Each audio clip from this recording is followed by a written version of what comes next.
So much being with me. Ma'am, mummy papa अभी है नहीं, और कभी कभी ऐसा फील होता है कि हम अकेले हैं, लेकिन साथ मिल जाता है आपका। Thank you so much. क्योंकि लोगों को सिर्फ इतना पता होगा हम फाइट करते हैं, लोगों को ये नहीं पता कि हमारी एक्चुअल बॉन्डिंग क्या है। तो thank you so much ma'am, thank you Nishant also, जबरदस्त बच्चा है। क्योंकि जो एज है उसके हिसाब से जो अंडरस्टैंडिंग है वो बहुत हाइट की है, उनको भी अपलाइन बनाया जा सकता है। तो थैंक यू एवरीवन। यहाँ मेरी टीम बैठी है, मेरी लीडरशिप बैठी है, जिन्होंने स्पेशली मुझे डे 1 से साथ दिया है, आज तक मेरे साथ है। मैं आप सबको थैंक यू बोलना चाहूँगा। मेरा नाम अल्पेश हसूभाई गज्जर है और मैं मोदी केयर इंडिया को मैंने स्टार्ट किया था 21 अगस्त 2013। ये मेरी लाइफ की सेकंड कंपनी थी। मैं भी 2 लाइन वाली कंपनी से यहाँ आया था। मैं एथिक्स में बहुत बिलीव करता हूँ। मेरी लाइफ में पैसे आना इंपॉर्टेंट नहीं है, लेकिन पैसे कहाँ से आ रहे हैं दैट इज मोर इंपॉर्टेंट। तो जो लोग जादुई पानी बेच के बोलते हैं कि मैं 100 करोड़ कमाया, तो मैं जादुई पानी और जादुई गदले बेचना नहीं चाहता। मुझे 50 रुपए की टूथपेस्ट में महीने के 15-20 लाख मिलेंगे ना, मैं खुशी से गुजारा करूंगा। तो क्योंकि एथिक्स बहुत इंपॉर्टेंट है, हम लोगों को लूटे और उनको अथॉरिटी दे कि you are authorized to looting everybody, इसको नेटवर्क मार्केटिंग नहीं बोलते। हम लोगों की जिंदगी बनाए, हम लोगों को अच्छी प्रोडक्ट दे और उनको बोले जा तू भी लोगों को अच्छी प्रोडक्ट दे और लोगों की जिंदगी बना, वैसे नेटवर्क मार्केटिंग बोलते हैं। तो मैंने खैर मोदी केयर में आया था, तो मेरे पास 3 साल का एक्सपीरियंस था। यहाँ काफी टीम बैठी है जो मेरे साथ उस वक्त से मुझे साथ दिया, इसलिए हमने सारे रिकॉर्ड्स बनाए। मेरा पहला चेक मोदी केयर से लगभग 1,65,000 था 10 दिन का, दूसरे महीने का 2.5 लाख था, तीसरे महीने का 5 लाख था, और अभी ये 9 साल 9.5 साल मुझे मेरे कंप्लीट हुए हैं। मोर देन 14 करोड़ रुपीज मैंने इस बिजनेस के थ्रू कमाए, 14 करोड़ कमाए। अब कई लोगों में फील होता है कि यार ये सच नहीं होगा, इतने पैसे कहां से आते हैं, हाउ इट इज पॉसिबल, बाहर की दुनिया में 25-30 हजार कमाना मुश्किल है। देखो, हम जो कुछ भी हमारी लाइफ में है ना, ये पीछे लिखा है वही कारण है। इतने सारे लोगों को हमने सुना, इतने सारे लोगों को देखा, कई लोग आपसे अच्छे थे और कई लोग आपसे अच्छे नहीं थे, है ना। मर्द औरत, गरीब अमीर, पढ़ा लिखा अनपढ़, सबको देख लिया। ये देखने के बाद भी इस हॉल के बाहर जाकर वो सोचेगा मेरे से होगा कि नहीं होगा। ये क्या हमारे माता पिता के ऊपर गाली नहीं है? जो हर कोई कर सकता है, हजारों लोग कर सकते हैं, अगर वो मैं नहीं कर सकता, तो ये हम अपने माइंड को कैसे कंसीव कर रहे हैं। मैं हिंदू हूं, अब मेरा ब्लड टेस्ट पॉजिटिव नहीं आया था हिंदू में। मैं पैदा हुआ, मुझे इनपुट्स दिए गए, मंदिर जाना है, शंकर भगवान, राम भगवान, एंड अब मैं फॉर्म हिंदू हूं। तो मुझे अगर पैसे दिए जाए कि तुम धर्म चेंज करो, तो मैं नहीं करूंगा। यहाँ कोई मुस्लिम भाई बैठा होगा मेरा, उनको बोला जाए वो चेंज नहीं करेगा, क्योंकि उनको इनपुट्स दिए गए। सेम अगर आप आज ये बिलीव नहीं कर रहे हो कि 14 करोड़ मेरे आएंगे, वो आपके इनपुट्स काम कर रहे हैं, क्योंकि 25-30 हजार 50 हजार का इनपुट्स दिया गया है। अगर बात करोड़ों की आएगी तो पाइपलाइन फटना तो निश्चित है। सबसे पहले गीता में भी कहा है कि अगर सक्सेस चाहिए तो सराउंडिंग्स को चेंज करो, इनपुट्स को चेंज करो, और सफल बनना है तो ऐसे लोगों के सुनिए, उनके साथ बैठिए, उनके साथ उठिए जो सफल है। हमारी प्रॉब्लम है कि हम आम जनता के बीच में बैठते हैं और आम जनता के लिए लड़ते हैं। कभी आम जनता को खास बनाने की बात ही नहीं की, कभी आम जनता को रियलाइज नहीं करवाया कि तू भी खास है। और ये पता है प्रॉब्लम क्या है, हमारे पास सपने नहीं है। सपने क्यों नहीं है? हमारे इनपुट्स कॉन्फिडेंट वाले नहीं है। सपने एक्चुअल है, भिखारी के भी सपने होते हैं कि एक दिन करोड़पति बनूंगा भगवान, लेकिन विजन नहीं है। सपने हैं, विजन नहीं है। और विजन का मतलब उसे एजुकेशन बोलते हैं। किसी अपॉर्चुनिटी को अंडरस्टैंड करना, उस प्लेटफॉर्म को समझना और पता होना कि 5 साल के बाद मैं कहां खड़ा रहूंगा, दैट इज कॉल्ड विजन। यहां भरोसा ही नहीं है। 6 महीने रिजल्ट नहीं मिलता, भरोसा नहीं है। क्या 6 महीने में कोई डॉक्टर बनता है? 6 महीने में इंजीनियर बनता है? क्या 6 महीने में कोई चार्टर्ड अकाउंटेंट बनता है? तो तू 6 महीने में करोड़पति कैसे बन जाएगा?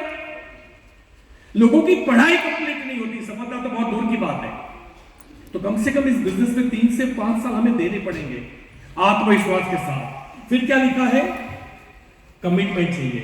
विजन क्लियर हो गया, कमिटमेंट। बारिश होगी, धूप होगी, टीम बनेगी, टीम टूटेगी, लोग हाँ बोलेंगे, लोग ना बोलेंगे, घर से प्रॉब्लम आएगी, बाहर से प्रॉब्लम आएगी, फिजिकल प्रॉब्लम आएगी, फाइनेंशियल प्रॉब्लम आएगी, कुछ भी होगा, मेरा कमिटमेंट है कि मोदी के साथ जीऊंगा और मोदी के साथ मरूंगा। कमिटमेंट अगर आ गया, फिर अगर हम घर में बैठेंगे तो चलेगा? हार्डवर्क चाहिए, एक्शन चाहिए। 4-5 दिन तो हमारी गाड़ी ऐसी चलती है और फिर हम रूटीन लाइफ में चले जाते हैं। कंसिस्टेंसी जो होती है ना, पानी भी पत्थर को चीर सकता है कंसिस्टेंसी से। प्रॉब्लम यह है कि हमारे अंदर कंसिस्टेंसी नहीं है। 4 दिन मोटिवेट होते हैं, अरे बाहर का, अरे बीवी तेरी, बच्चे तेरे, माँ बाप तेरे, और सपने कोई और जगह है। और फिर तू कंसिस्टेंट बने, फिर तू हार्डवर्क करे, फिर तू एक्शन करे। इसीलिए कंसिस्टेंसी, देखो यहां लिखा हुआ है ये सब कुछ। और जब कांस्टेंट काम करेंगे तो बिलीव भी आएगा, लीडरशिप भी आएगी, और कंसिस्टेंसी होगी तो इसके अंदर डेमो भी आएगा, कंसिस्टेंसी होगी तो मुझे पर्सनालिटी का ग्रोथ होगा। आधे जो पृथ्वी के गोले हैं, जो भी हमारे जुपिटर्स है, आधे ऐसे हैं जो बाई प्रोडक्ट है। 3-4 चीजें कर ली तो 4-5 चीजें फ्री में, लेकिन वो 3-4 चीज हम कर नहीं पाते। हमारे पास हर जगह प्रॉब्लम है। देखो, प्रॉब्लम लाइफ में बड़ी या छोटी नहीं होती, और प्रॉब्लम सही और गलत भी नहीं होती। कोई साबित नहीं कर पाया कि ये प्रॉब्लम सही है। अगर आप बोलोगे मेरा 50 लाख का कर्जा है, दैट्स व्हाई मैं काम नहीं कर पा रहा हूं, भाई साहब मेरा 1.5 करोड़ का कर्जा था, 14 बैंकों ने केस किए थे मेरे ऊपर, और तब मैंने डायरेक्ट सेलिंग ज्वाइन किया था। तो आप तो गलत साबित हो गए। प्रॉब्लम नहीं है, आपका देखने का नजरिया उसको प्रॉब्लम बनाता है। इसीलिए नजरिए को ठीक करो। अभी एक बच्चा बोल के गया ना कि दर दर भटकता रहा, परिस्थिति बदलने को गालिब। जिस दिन मनस्थिति बदली, परिस्थिति उसी वक्त बदल गई। और इसीलिए माइंडसेट को चेंज करो। जब तक आपके अंदर खून में नहीं आता कि मैं कर सकता हूं और किसी भी हाल में करूंगा, सीखूंगा ना। क्या प्रॉब्लम है? मुझे कार नहीं आती, सच है, लेकिन मैं कार सीख नहीं सकता, ये तो गलत है। मुझे स्पोकन इंग्लिश नहीं आता, ये सच है, लेकिन मैं इंग्लिश सीख नहीं सकता, ये तो गलत है ना। डेमो नहीं आता, सच है, मैं सीख नहीं सकता, गलत है। स्टेज से बोलना नहीं आता, सच है, मैं कभी बोल ही नहीं सकता, ये तो गलत है। मुझे नहीं आता, ये सच है, मैं सीख नहीं सकता, ये गलत है। और अगर सीखने के 15-20 लाख मिलते हो, मैं तो अपनी औकात से बात कर रहा हूं, 15-20, सीखने के अगर 1 करोड़ मिलते हो महीने के, तो सीखना नहीं चाहिए, मर के सीखना चाहिए, किसी भी हाल में सीखना चाहिए। क्या बहाने बनाते हो? मतलब एक 50,000 रुपया कमाने वाला आदमी जब हमें बोलता है कि सर मेरे पास टाइम नहीं है, वो कितना अपने आप को बेवकूफ बना रहा है। हमारी हर साल की 1.5-2 करोड़ इनकम है मेरी। लास्ट 3 साल की इनकम मेरी 5.5 करोड़ है। लास्ट 3 इयर्स की इनकम, कोविड के साथ बता रहा हूं, 5.5 करोड़। और ये बंदा बोलता है मेरे पास आपकी तरह 5.5 करोड़ 3 साल में कमाने का टाइम नहीं है। ये तो अपने आप को, यानी इसका मतलब ये है कि मुझे बिलीफ नहीं है। बिलीफ क्यों नहीं है? इनपुट्स। कभी किसी को सफल होते, हमने कंपनियां बंद होते हुए देखी, लोगों को छोड़ते हुए, लोगों की गाड़ियां बिकते हुए देखी, लेकिन कभी कॉमन सेंस नहीं लगाई कि वो लोग गए थे गलत रास्ते पे।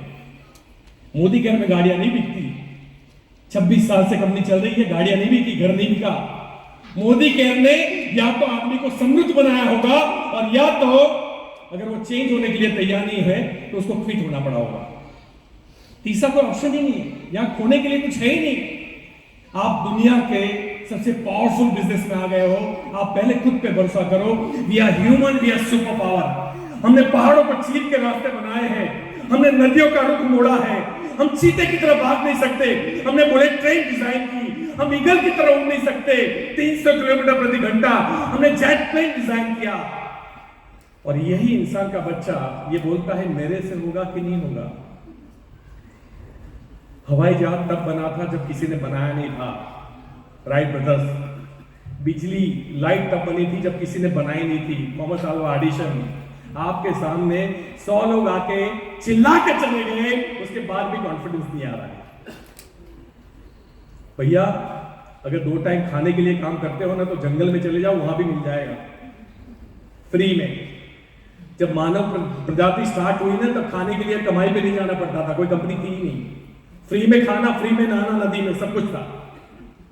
अगर आपको ये फील होता है कि 2 टाइम खाने के लिए मैं अपने पेट के लिए काम कर रहा हूं तो आप गलत रास्ते पे हो। अपने सपनों के लिए, इस सृष्टि को और बेटरमेंट के लिए काम करो। अपने परिवार को सुख, बड़ी बड़ी मूछें रखने से, 2 बच्चे पैदा करने से कोई मर्द नहीं होता। बीवी बच्चे और माँ बाप के सपने पूरे करता है ना, वो एक्चुअल मर्द होता है। शर्म आती है डेमो की उठाने में, सर मैं सब कुछ कर लूंगा, डेमो नहीं कर पाऊंगा। अमिताभ बच्चन जानते हो ना, सदी का महानायक बच्चन साहब, वो नवरत्न तेल लगाते हैं, चपरासी और पुली का ड्रेस पहनते, उनको शर्म नहीं आती। अक्षय कुमार टॉयलेट धोता है हार्पिक से, उनको शर्म नहीं आती। Is the highest income tax payer in the Bollywood, और फिर भी उनको शर्म नहीं आती। विराट कोहली को ऊपर टैक्सी चलाने में शर्म नहीं आती, इसको डेमो किट उठाने में शर्म आती है। और मुझे ऐसे लोगों पे शर्म आती है। शर्म तब आनी चाहिए जब हमारा बच्चा सही स्कूल में ना पढ़ता हो। शर्म तब आनी चाहिए जब माँ बाप को खैराती हॉस्पिटल में लेके जाना पड़े। 9 बच्चों को एक माँ बाप पाल लिया करते थे, आप 9 बच्चे मिलके एक माँ बाप को नहीं पाल रहे हैं। इससे बड़ी शर्म की बात और क्या हो सकती है। बीवी पे हाथ उठाओ, बच्चों को गाली दो, बैड वर्ड्स यूज करो, तब शर्म आनी चाहिए। किसी की बच्ची को ब्याह के लाए थे, तुझे रानी बना के राज करवाऊंगा। अरे हमारे देश में 80% महिलाएं रानी तो नहीं बनती, लेकिन नौकरानी जरूर बन जाती है। शर्म कब आनी चाहिए? शर्म आने के लिए जब नशे करते हो, जहां शर्म आनी चाहिए वहां शर्म नहीं आती, डेमो किट उठाने में शर्म आती है। मैं आपको वादा करता हूं, अगर आपने डेमो किट उठाने में शर्म नहीं की तो आपकी आने वाली 7 पीढ़ी को कुछ भी करने के लिए शर्म नहीं करनी पड़ेगी। खैर, मैं अपना विराम देता हूं। मैं खुद सुरेखा से सीखने आया हूं, मैं बहुत कुछ सीखा हूं। आज भी हम 350-400 लोग यहाँ पे आए हैं और गुजरात से आए हैं। आप सोचिए, हम इवेंट्स, यहाँ लिखा है, इस इवेंट्स में हम इतना बिलीव करते हैं, आप सोच भी नहीं सकते।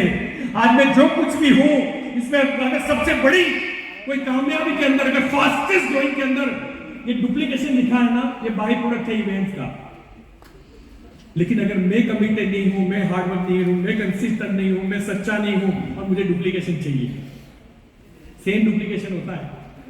इसीलिए भरोसा रखिए, अपनी अपलाइन का हाथ थाम के रखिए। आपकी अपलाइन आपको कभी डूबने नहीं देगी। एक सफल और ग्रोइंग अपलाइन को फॉलो कीजिए।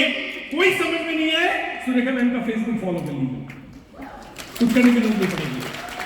तो thank you so much again ma'am, मेरा टाइम ओवर होता है। थैंक यू सो मच, जय Hind, love you all, thank you so much.